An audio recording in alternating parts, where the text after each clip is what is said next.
good evening and thanks for joining us. I'm Russ Riesinger. We come to you tonight from Canada. I'm in the province of Alberta in the small town of Milk River, where, as you might imagine, those tariffs have been the topic of a lot of conversation. Like many border communities, folks here are expected to be impacted by what's happening. President Trump imposing tariffs on a number of products and Canada retaliating. Many here also frequently hop in their cars and make the short drive across the border to Montana to shop in Great Falls. Tonight we're taking a look at the impact of tariffs on both sides of the border, but we start here where there's a lot of talk about them and also about President Trump's idea of maybe making Canada our 51st state.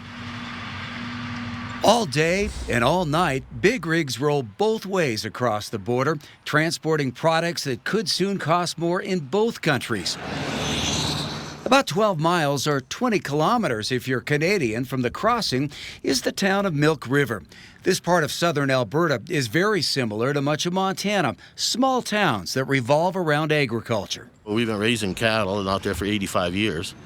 Yeah, so where we live out there, we've been there since 1912. And we live right close to the Montana border. Not there, our cows are actually summer pasture right on the border, eh? Like many here, he's perplexed by the tariffs and the possibility of a trade war between neighbors. I think they're crazy and not there, you know. So, you know, we're our closest trading partners and not there, and we're fighting one another. So it's not going to end up well. And as far as the cattle industry goes, we don't really know quite as of yet, you know, how it's going to affect the industry. Trade between Canada and the U.S. accounts for a large portion of both countries' total trade and crosses all industries. 25% tariffs on all steel and aluminum were set to go into effect this week after President Trump backed down on a threat of doubling that to 50%. Have you been following what's been going on in the United States with the tariffs? Yep. What are your concerns about that? I think he's destroying two countries. Uh-huh.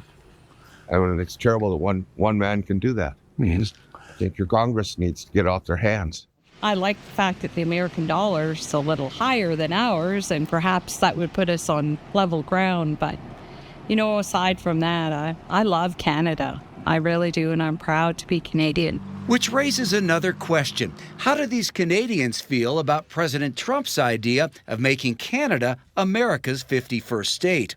I've heard that. What do you think about that? Well, I don't know. I actually would. Really? Yeah.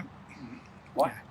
Well, I'd like to go to Florida or California, and then I don't have to worry about crossing the border. There you go. Yeah, I heard cheaper taxes. I don't know if that's true or not, but It ain't going to happen.